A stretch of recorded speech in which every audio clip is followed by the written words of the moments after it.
Hi everybody, this is Kelsey signing in for the Unification Project. What I want to do this evening, I want to introduce you to a lady, a very talented lady who might from time to time uh, contribute to our economics tab or section on the Unification website. Her name is Michelle Banks. Michelle is a multi-talented co-publisher for Chicago Street Journal, and she co-chairs the Black Wall Street Chicago. Her dedicated work over the years spans in the direction of business consulting and holistic wellness. Michelle has spent 10 years hosting and co-hosting radio programs between the Allo Show, You're in the E-Zone on WVON, and Community Vibrations on WSSD. Her proudest work was with the original MATA, founded by Al Wellington and Ken Bridges, who was assassinated by the D.C. sniper less than 12 hours of the signing of a $100 million trade deal. I'm sure a lot of you remember the D.C. sniper incident and so forth. I remember it well. It was the greatest economic engine for Black America since Fuller Products. Her current work continues to honor Mata's legacy in many ways. So we're glad to have her with us this evening. We're glad to have her on board for the Unification Project. She's a very busy lady, so she's going to just be contributing from time to time. Michelle, I understand you have a lot of experience being on both sides of the fence. Can you elaborate a little bit on that for us? Yes, Kelsey. I think in any business and any venue you choose, you're not going to have successes every time you wake up and walk outside of your door. I think you're going to be faced with challenges. Some of them may seem impossible to overcome. But what I've discovered is that the more challenges you do have, you are definitely going to come through on the other side being a much more prepared individual to help yourself and to help others. It may not always be a financial reward at the end of the rainbow, but you will be the smarter for having gone through everything. I've lost a lot of hard-earned income over the years, starting with the trade center being blown up back in 2001, where some of the average investments that I had just pretty much bellied up overnight, and these were so-called safe investments. Mm-hmm. So my family lost at least about $400,000 just overnight. Wow. And, yeah, that was devastating. Well, it is, because that's not being rich. That's just having worked hard and put some dollars aside Mm-hmm. in safe stocks, if you will. Right. Well, how safe was it? So that was lesson number one. Okay. Don't put all your money in Wall Street. Okay. Lesson number two, don't put all your money in the bank either. Mm-hmm. Because at any time, a bank can call in a loan, or a bank can have people on their board that just decide that they want to take more money than they've earned. And then all of a sudden, one day, you go to get your money and your money's not there. So that wasn't necessarily a safe route either. So right now, I'm in court, not only in court in regards to a bank. I was a lender to a real estate deal that was run through a bank, and now we're in bankruptcy court because they have filed foreclosure on a lot of the properties that we had loaned them money for. So that was approximately $250,000 gone overnight in something safe. something that's been around for over 10 years before I decided to invest. And all of these were very well known, very well established companies. So I'm just a little kid from New York and now Chicago with no real economic experience before that time. After then, New York City? New York City. Okay. Mm-hmm. Yes. Okay. Yeah. So after that time, I was able to recoup a few dollars by just working hard and was able to put it in real estate. So here we go again. We're going to become moguls, a mini Donald Trump in real estate. Mm-hmm. And guess what year rolls around? 2008. The Great Depression. Yeah, recession. Recession, I meant exactly. to say. Yeah, exactly, yeah. And it was the housing industry that was very much impacted. We owned several small pieces of income property and one residence. And we took a bath, to say the least, on that. So all of these safe investments that they said all of these years to do in your lifetime didn't work for me. So it doesn't mean it's not going to work for somebody else. I'm just saying that's where I'm from, and that's where I had to cut my teeth on just really focusing on things that are going to make a difference for myself and for my community. None of those things that I've done previously to that in those industries was that for somebody else. That was more or less for me and building up my own generational wealth, which I think everybody should do. All of the non-minorities, they have very aggressive generational wealth programming. But as African Americans, you're not going to find it. You're not going to find it aggressively. So I've been fortunate to meet people who do have that focus. Well, how do we start?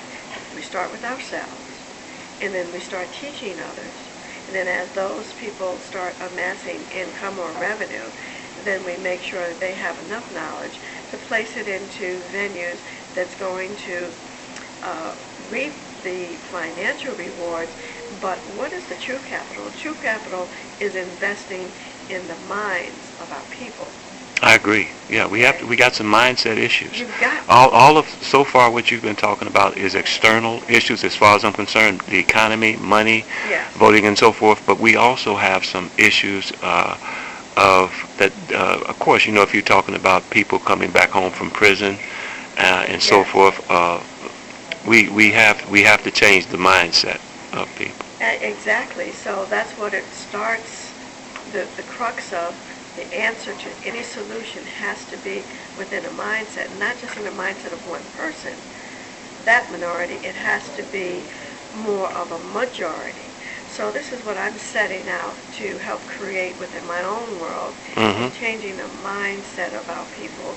Instead of buying a lot of designer clothes and shoes, nothing wrong with having some, but for you to spend all of your extra dollars, your extra income in things that's not going to bring you a better world, I think you can rethink some of that. So you're talking about transforming to a large degree. It sounds like you're talking about not you're implying spiritual wellness, spiritual well-being, a state of spiritual well-being, and as well as some type of transformation that has to occur individually and in the community. And now you said the T word, and that's transformation. That's a big word, and I was going to hold that back as a secret because I have to have something to write about. But since you opened up Pandora's box, I didn't mean to do that. Yeah, sure you did. Transforming our minds so that we can transform the world that we live in now, and so that we can transform the world that is set for the future is my goal.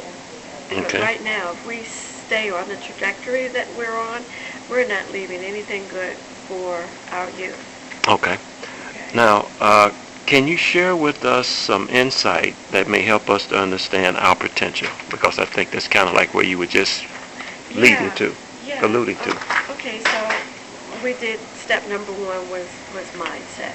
Mm-hmm. How do we start to infiltrate into one's home and get them off of this and Mm-hmm. there's nothing wrong with that occasionally, but not to be your main source of communication. Mm-hmm. Okay, and especially playing the little games. Right. Occasionally play them, but don't let that be a 6-hour, contest of who can make the most points in a game. Right. So that's the thing. How can we get the proper CDs and other information from the internet into your mind that's going to help you learn how to use your thinking capabilities to get you out of the hole that you're in, mentally, physically, and spiritually, hopefully. Then number two, how do we address your health? Is it by going to the doctor every year? Well, you should have an annual checkup, but that's all you should have is a checkup. That checkup should say, oh yes, you're doing very well. Have a nice year. Okay? Keep up the good work. But instead, we're so sick. We're in the doctor's office every other month, every other week, and we're on 10 medications. How do we change that? That's a good question because we need there's a lot of people that could use some lifestyle changes also. I'm real big on health and lifestyle changes in our community. So what would you propose that we do for that? Well, I propose that we start more aggressively educating our, not just youth, but adults too. Just don't know what the proper choices are, things to put in their bodies that will help them to render the best performance. Right. So that's the second step, and thirdly, it would be in the financial fitness. Okay. I'm still hurting, but Right. I'm not letting that stop me. So, Right. so I definitely have a direction that I found that I'm very happy with and that I'd like to explore, and you've been privy to part of that direction, and I hope to see some of your support in that. Okay, very good. You definitely will. And now, last question, and you might have answered some of this already, but I'm going to ask it anyway. Okay. What impact do you think you can make on our platform? I've got to see measurable change. And when I say measurable change, I've had the honor of spending 10 years to what I consider one of the geniuses of our time also. And, Ken Bridges, you mean? Ken Bridges and Al Wellington, yes. More specifically, Right. because he had his background in working with marketing data in demographics of black people. And what he taught me is unless you have a starting point to focus on and then you have another point of measurement, you'll never know where you came from and you never know where you've been and where you're going. Okay? Makes sense to me. So I'd like to work with you in creating some surveys, if you will, that will go out to some of the masses so that we can be more specific in identifying what is in their hearts and minds, and if they would be willing to come to our platform to become more enhanced in all of those areas. Now, do you think that we be able to do some type of a survey, an online survey? Is that yes, possible? We can. Okay. Because we can't. There might be some outlying places. I mean, we are in Chicago right now. There might be places in some parts in Missouri or Pennsylvania or New Hampshire where you have black people that we can't access. Right. So if they can go online, first of all, information is crucial. As you know, I'm a big proponent of information. If we can provide the information, and we've done that now with, we have a means to do that with a central website that was created only a week ago. We can reach people wherever they are. That there can be black people that can actually take this survey that we decide upon that don't even live in America. They may live in South Africa or London. It doesn't matter as long as there's internet access. Exactly. Something knocks that out, we're all SOL. Okay. You've been great. Thanks so much for the interview. Thank you for the opportunity. see. All right. It's been our pleasure, and we hope to hear more from you, okay? Okay, you're All right. welcome. All right. Bye-bye. Thank you.